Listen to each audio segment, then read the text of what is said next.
गरुड़ पुराण पहला अध्याय। मृत्यु के तुरंत बाद क्या होता है और फिर वह क्षण आता है जब जीवन की अंतिम श्वास रुक जाती है, नेत्रों के आगे अंधकार छा जाता है और संपूर्ण अस्तित्व एक शून्य में विलीन हो जाता है। किसी ने कभी कल्पना भी नहीं की थी कि आज की सुबह उसकी अंतिम सुबह होगी। परिवार रो रहा होता है, चिकित्सक कहता है अब यह नहीं रहा, किंतु जो चला गया वह सब कुछ देख रहा होता है ऊपर से, आत्मा के रूप में। गरुड़ पुराण कहता है मृत्यु के तुरंत पश्चात आत्मा अचंभित हो जाती है। उसे समझ नहीं आता कि यह क्या हुआ।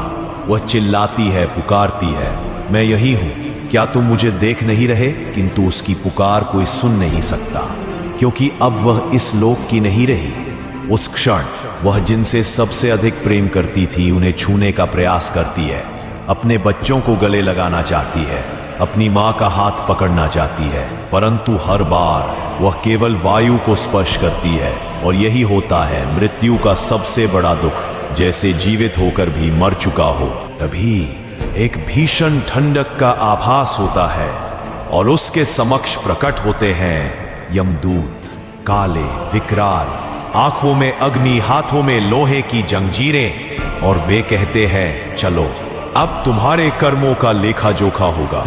वहीं से आरंभ होती है आत्मा की वास्तविक यात्रा, जहां कोई संबंध काम नहीं आते, ना धन ना नाम, केवल तुम्हारे कर्म जो एक एक अक्षर की भांति ब्रह्मांड में अंकित है। मृत्यु अंत नहीं है, यह एक नया द्वार है जिसके उस पार केवल सत्य है, निर्दयी, अडोल, अपरिहार्य सत्य, जहां हर जीव को उतरना ही पड़ता है, चाहे वह राजा हो या रंक। यह था गरुड़ पुराण का पहला सत्य।